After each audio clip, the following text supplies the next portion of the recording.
Hello friends, welcome to the channel. I am Poonam Dua and with me today you are going to cover an essay, Yuganta, The End of an Epoch, written by very famous Marathi writer and Sahitya Academy Award winner Iravati Karve. She talks about the characters of Mahabharata from her point of view. Let us see what is her point of view in this video. There is a good news for English Honours first year students. Indian Classical Literature and European Classical Literature has got the playlist जिसमें लगभग सभी important videos इन दोनों subjects के मिल जाएंगे and if you want to get the link directly please leave a comment. सबसे पहले तो आपको किसी भी राइटर का लाइफ स्पैन लिखना चाहिए अपने एग्जाम्स में, तो जो कुछ भी इस वीडियो में बताया जा रहा है सब कुछ नोट करिए. You will really be able to frame a really good answer of this topic. Iravati Karve Draupadi.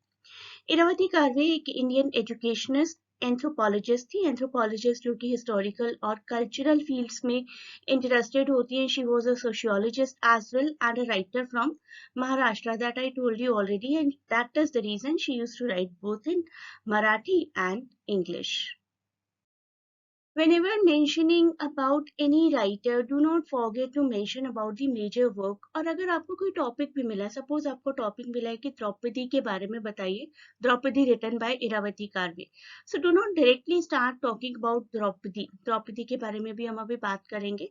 आपको पहले राइटर का इंट्रोडक्शन, राइटर के कुछ इंपॉर्टेंट वर्क्स और अवार्ड्स के बारे में बात करनी चाहिए in your written examination. So let us see her work.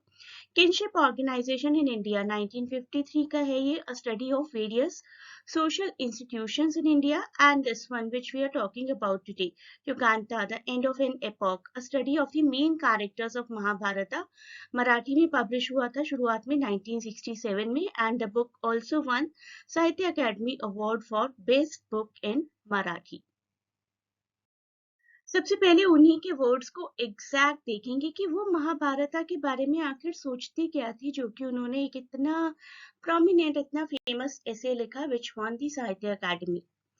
Mahabharata, according to her, is the name of a book in the Sanskrit language telling in very simple verse form the story of a family quarrel ending in a fierce battle. हम सब लोग महाभारत और उसकी लड़ाई के बारे में जानते हैं.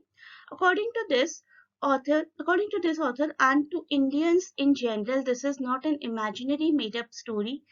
She says कि ये कोई imaginary story नहीं है, but represents a real event which took place about 1000 BC, before Christ.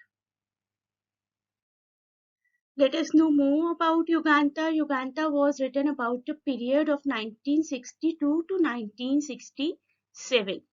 It contains in total 11 essays that provide a reflection of the lifetime engagement that characterized Karve's response to Mahabharata. She was so famous for writing this that she is identified as the writer of this, Yuganta. 3 of these 11 essays are on the women characters in the novel, namely Gandhari, Kunti and Draupadi. And in this video, mainly we will talk about Draupadi. Draupadi is the main subject of your syllabus. युगांता को तो आप जानते हैं. Full name Yuganta, the end of an epoch, and it is shortly called Yuganta, critical essay, critical analysis of Mahabharata, and it was translated into English first by W. Norman Brown. जब हम द्रौपदी के बारे में पढ़ेंगे तो द्रौपदी के एटीट्यूड, द्रौपदी के बिहेवियर के बारे में पढ़ेंगे, specifically after she was try to be robbed by Dushasana. लेकिन उससे पहले क्या क्या हुआ वो भी देखते हैं एक बार. ड्यूरिंग द डाइसिंग इवेंट हुई थी महाभारता में. I think everyone knows. Pandavas और कौरवास के बीच में, and Yudhishthira was the representative of Pandavas.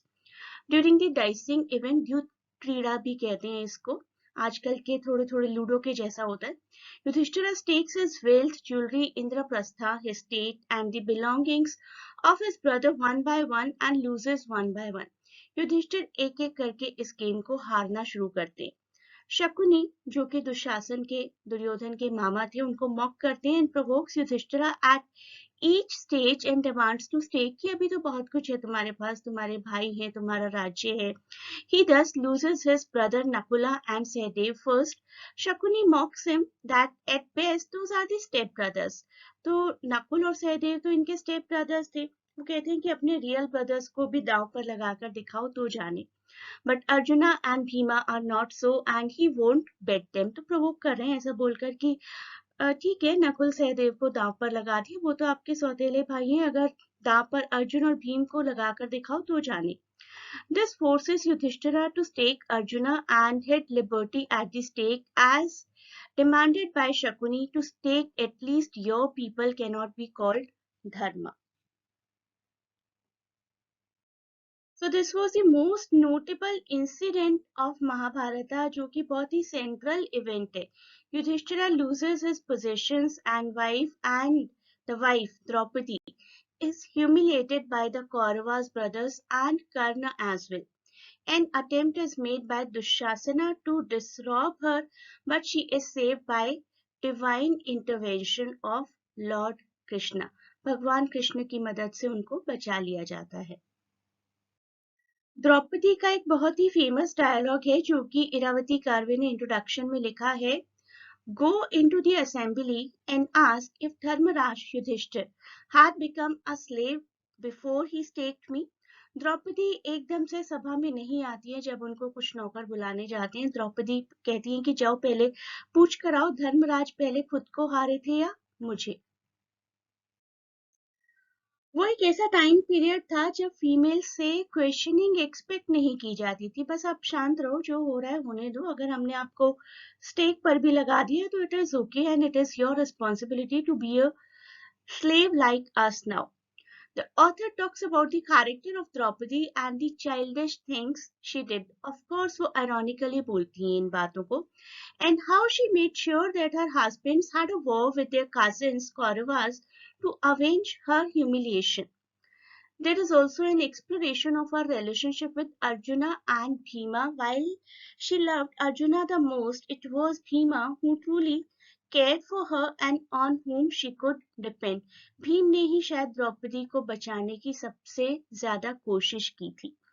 Iravati कार्वे's Draupadi in Yuganta raises difficult and complicated legal and moral issues while the Kaurava men start pulling off her sari.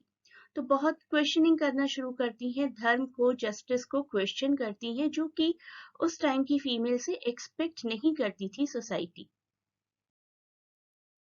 Let us see what is in Karve's version of the story.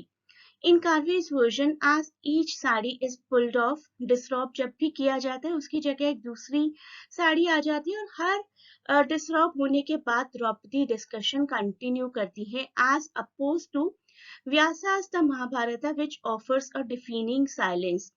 व्यास के महाभारत में सिर्फ एक silence था, लेकिन curve के महाभारत में द्रौपदी की questioning है. By asking this question, Draupadi, a woman, exceeds the domestic sphere and contests the rights of a master over a slave and a slave over his wife. बहुत सारे क्वेश्चन करती हैं कि धर्मराज ने पहले मुझे हारा था या खुद को हारा था. वो पहले खुद स्लेव बने थे, क्या उनके स्लेव बनते ही मैं ऑटोमेटिकली स्लेव बन गई या मैं तब भी रानी ही थी. इस तरीके के क्वेश्चंस वो पोज करती हैं पूरी सभा से. स्पेसिफिकली वो क्वेश्चन करती हैं भीष्म पितामह से, जो कि बहुत ही रिस्पेक्टेड एंसेस्ट्रल फिगर्स थे कौरवास के लिए भी और पांडवास के लिए भी. On the one hand, if Bhishma argued that her husband, even as a slave, maintained his right over her, her slavery would be confirmed. तो द्रौपदी सबसे पहले क्वेश्चन करती है कि अपने आप को हार ही चुके थे, वो स्लेव बन ही चुकी थी, लेकिन मैं तो रानी ही थी, मुझ पर क्या राइट है उनका. तो इसके जवाब में भीष्म कह सकते थे कि जब युधिष्ठिर स्लेव बने तो तुम ऑटोमेटिकली स्लेव बन गई क्योंकि तुम उसकी वाइफ हो. On the other hand, if he argued that her husband no longer had any right over her, एक और आंसर भी हो सकता था कि जब युधिष्ठिर स्लेव बने तो उसके बाद उनका राइट तुम पर खत्म हो गया, अब you are a lady without any husband. तब द्रौपदी की plight, द्रौपदी की कंडीशन और बुरी होती, because abandoned wives, abandoned women and widows had an extremely low social standing, low position in society, and lived dreadfully in the houses of their ancestors. सिर्फ अपने ancestors के घरों में रह सकती थी और कोई भी राइट नहीं होता, कलरफुली ड्रेसअप करने का राइट नहीं होता, अच्छा खाना खाने का राइट नहीं होता अगर कोई women discarded, abandoned या widow होती है तो. Draupadi was the only one who was talking about the injustice. She managed to illuminate the injustice prevalent in the court and its laws. She questions traditional standards of morality and legal prescriptions which render the marginalized से मतलब scheduled caste या females उस time पर powerless such as women and slave. तो वो question करती हैं कि क्या women के, क्या slaves के कोई भी राइट नहीं है, कोई भी क्या ऐसे ही उन्हें दाव पर लगा सकता है, ऐसा कैसे पॉसिबल है. So while arguing this, she emerges as a shining, bold, very educated, very enlightened woman back in the time period of complete subjugation. Subjugation की बात करें तो आज से 20-25 साल पहले भी इतना subjugation किया जाता था, and we are talking about 1000 BC.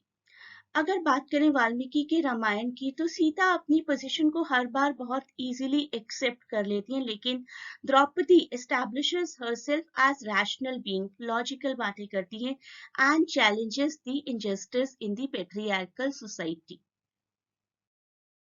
These are the exact lines. Draupadi was standing there arguing about legal technicalities like a lady pandit when what was happening to her was so hideous that she should only have cried out for decency and pity in the name of Kshatriya code.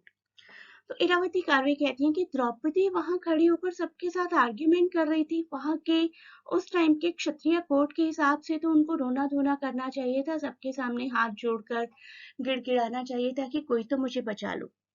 If she had played the role of a victim, अपने आप को अगर एक victim, बेचारा सा victim portray किया होता, help के लिए cry किया होता, she would probably have been rescued by the virtue of deeply patriarchal Kshatriya code which takes pride in presenting men as rescuers.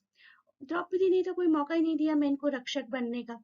This allows the audience to view the Mahabharata as a social tragedy wherein a woman is given no credit for her skills but appreciated for subservience. तो अगर Draupadi subservient हो जाती, सबके सामने झुक जाती, थोड़ा सा रोती, थोड़ा सा गिड़गिड़ाती, तो इस महाभारत का रंग ही कुछ अलग होता. शायद उसी दिन महाभारत के एपिसोड्स खत्म हो गए होते, युद्ध तक तो बात ना पहुंचती, लेकिन द्रौपदी एक ऐसी विमेन है जिन्होंने इस बात को युद्ध तक पहुंचाया. So she is certainly, without any doubt, a lady pandit, talented of not only differentiating but also forming right apart from wrong. Draupadi को बहुत अच्छे से पता था गलत क्या है सही क्या है. सभा में बैठे हुए इतने सारे मेल्स को शायद नहीं पता था. Though on the superficial level, it seems as though she caused the war, but just like Helen of Homer's Iliad, अगर आप सब लोग जानते हैं Helen of Troy के बारे में जिनकी वजह से एक war हुई थी, she is the victim of social expectations and men's egos. उस वक्त social expectations और men's egos का सवाल था जब वो खड़ी होकर सबसे questions कर रही थी.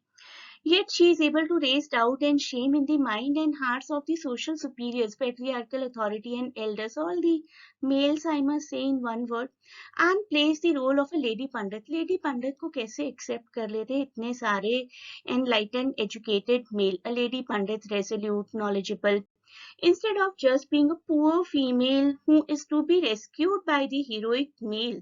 She herself is knowledgeable and smart enough to save herself, which could not be tolerated by all the males present over there. So Draupadi just does not remain silent and poor female character. She emerges as a bold, passionate, fierce woman who hardly stays silent about her sufferings.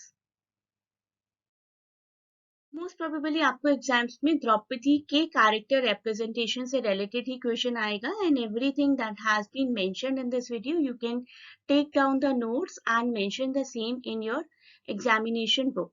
You may join the classes to cover all the topics in detail. The link to get connected to us for admission purpose has been given in description. Thanks a lot for watching. Best of luck for exams, and please do not forget to share and subscribe the channel and put your valuable feedback in comments.